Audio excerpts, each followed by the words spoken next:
All right, so the trade deadlines went by. It's ridiculous. You got dudes getting traded that ain't never been traded before. You got stuff that wasn't even being reported happening. Like Anthony Davis to the Wizards. I mean, yeah, when Trae Young was a Hawk, that makes sense. Darius Garland being available. I mean, there speculations, but you can speculate all day.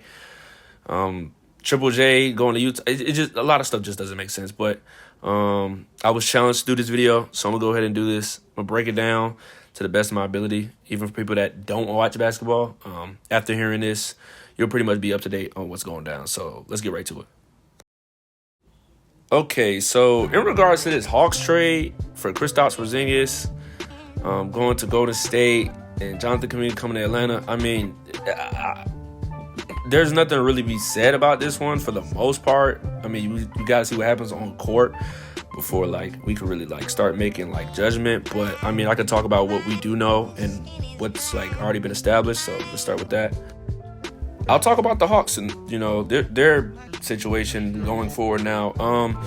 You get Jonathan Kuminga and Buddy Hield. I mean, Buddy Hield, there's nothing to be said about him. It's Buddy Hield.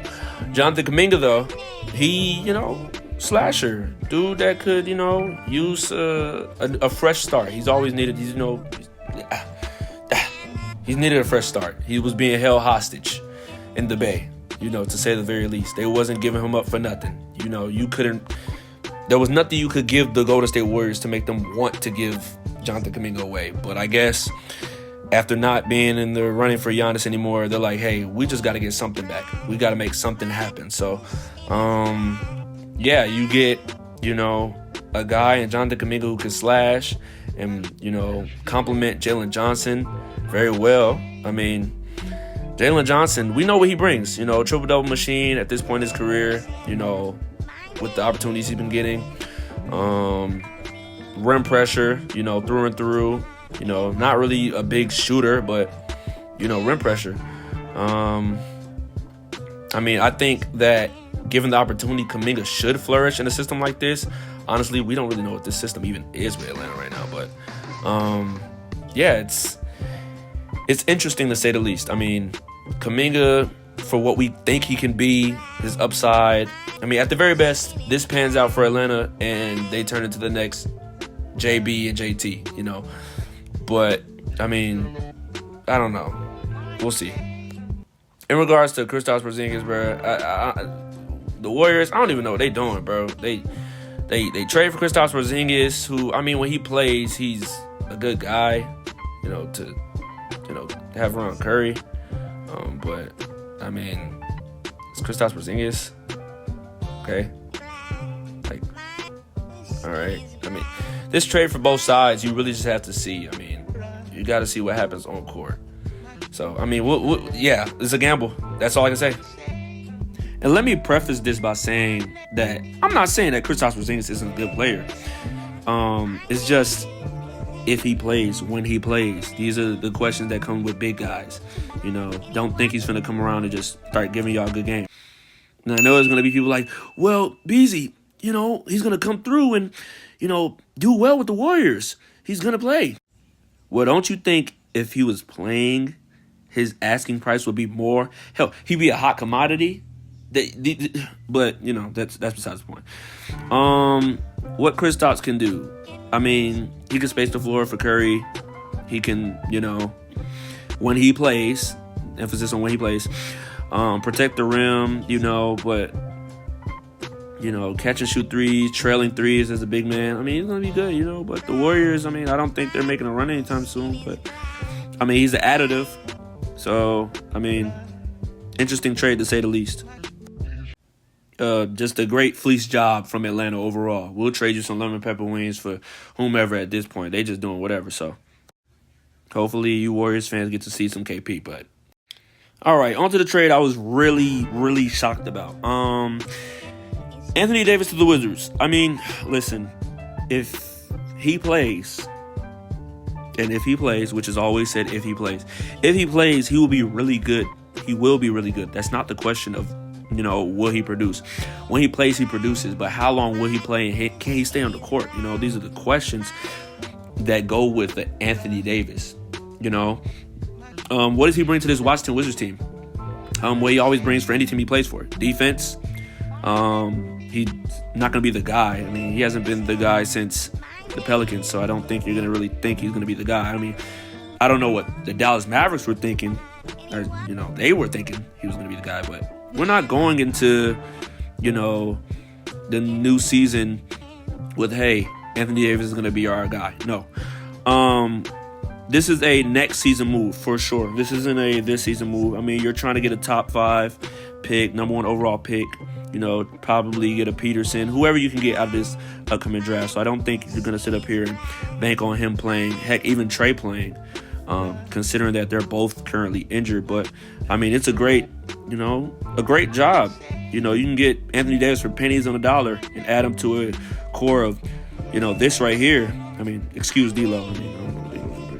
You can get, added to your team. You're building a Trae Young team. This is what happens. You're trying to build a Trae Young team. You're trying to really maximize, the relevance of your team and maximize what you can put out on the floor as the Washington Wizards. So you don't really get mad at the attempt.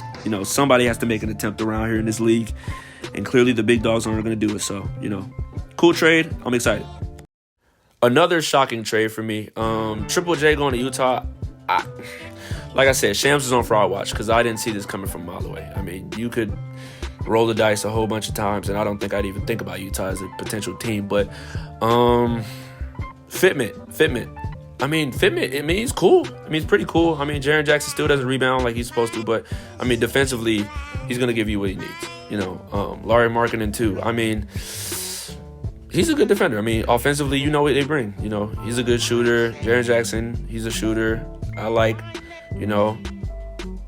this. I really like this. I like this squad they're trying to put together. Now, the question is for Utah, can you bring back Walker Kessler? Because there's going to be some teams that are going to try and give him the bag.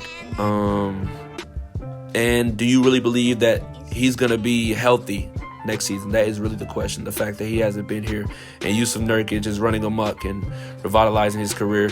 Are you just going to be fine with bringing Kessler back, knowing that he could miss the season again? But, I mean, the lineup is cool. I'm assuming Utah is going into the new season, next season, being like, hey, this is going to be our squad. So, I mean, all in all, you can't really be mad at it, to be honest. Yeah, good job for the Jazz. I mean, I guess. I mean, Keontae George is, taking the strides he needs to take. Isaiah Collier, a good backup PG. I mean, I don't know if they want him to be more than that, but he play makes and he does his thing. You got guys like Bryce Sensabaugh who can come around and help y'all. I mean, do your thing. But all in all, I mean, good job for the, Utah Jazz. Another team that shockingly is making the big moves that you would think other teams should make, and adding to their score, their squad. But, yeah, good move all in all. Where do I even begin with this one? This trade shocked me probably the most out of all of them just because it's just random. I mean, James Harden wanting to leave, I don't know why. A team that went 17-5, I'm speaking of the Clippers here, with James Harden and Kawhi Leonard turning it around after starting off the season like 3-20 or something like that, and then him wanting to go somewhere else and looking elsewhere. Listen, I mean, if he's looking out for the team, cool. I mean, but I just don't get it. And as for the Clippers, I mean, you get Darius Garland, who now I guess rights your ship, and you get a young guard for the future. I mean, he's having like injuries with his toes. I don't know, bunions. I don't know. But you get a young point guard, and you just have to add to that. It's just, for me, it's like, what's the direction here, Clippers wise? I know you guys are trying to make a run for a big star in 2027, but everybody's trying to do that. So, what's the what makes you guys so different? But these are the questions that I just think have to really be taken into consideration, because this is one I just can't wrap my head around this one. But it's like, I don't know. I can't even give you an analogy for this. This is just really random, all in all. But I mean, it's a win-win. It's a win-win. Nonetheless, it's a win-win. It just doesn't too much make sense. You got to see what happens on the court. That's all I can say. Another one of those trades, you just got to see what happens. Oh, I forgot. And you guys, you get Benedict Mathurin after trading away Zubac. We're about to get to that Zubac trade in a minute, but you get Benedict Mathurin to add to, I guess, a core of Garland. Yeah, just get just those two guys. But I mean, cool guy to pair with Garland. I mean, you're gonna start up Cleveland 2.0, I guess. Another guard who, can score for the most part. Doesn't really do all the little things you would need him to do, from what I know. But I mean, you give them something. I mean, the Clippers get something. I mean, it's not bad per se. It's just what's the direction here now? Like, is Kawhi gonna be gone for the most part? These are just the questions that really have to be taken into consideration. I mean, I guess it's not bad. It's another thing of just it's not bad, but it's like, okay, now it's what do we do? What do the Clippers organization do? These are the questions, but yeah. Now on to one of the buzzer beater trades. I mean, I like this trade. I mean, Zubac going to the Pacers. I mean, hey, it can work. Realistically, it can work. If Tyrese Halliburton comes back and does what he's supposed to do. If he come back and produces the way he's supposed to. I mean, honestly, that's a lot to ask of a guy who just tore his Achilles in the finals. And from, like, what I've been seeing, he's gained a little bit of weight. But I just think that's just because, like, you can't really, like, do too many workouts on a torn Achilles. But Zubac going to the Pacers, I mean, he's going to be screening and rolling and doing the things he's supposed to do. You're not going to get any trailing threes. You're not going to get too much shooting from that. I mean, some mid-ranges, some touches, some floaters from Zubac. Offensively, I think he's going to be good. I mean, it's still going to be good. He's going to maximize, be maximized by Halliburton. And defensively, you know what he can do. He can protect the rim, do the little things, I don't know about, like, his movement, because I know, like, the Pacers like to be a fast-paced team, but, I mean, it's still a great, like, it's still a great trade. You still got, like, Siakam and stuff like that, so, it's not the worst thing that could possibly happen for the Pacers. It's just, you guys really just got to make sure you guys still get that top pick after trading that away. That's the thing. Trading away a potential, top pick could be kind of like dicey, but I mean, I know why you take that risk. You do need a center, and you've been searching the market for a center. And I think if you do want any center, if you can get a Zubac, why not go get Zubac? If not Zubac, I mean, there are others, but he is the best you can get. So I really do like this trade, to be honest.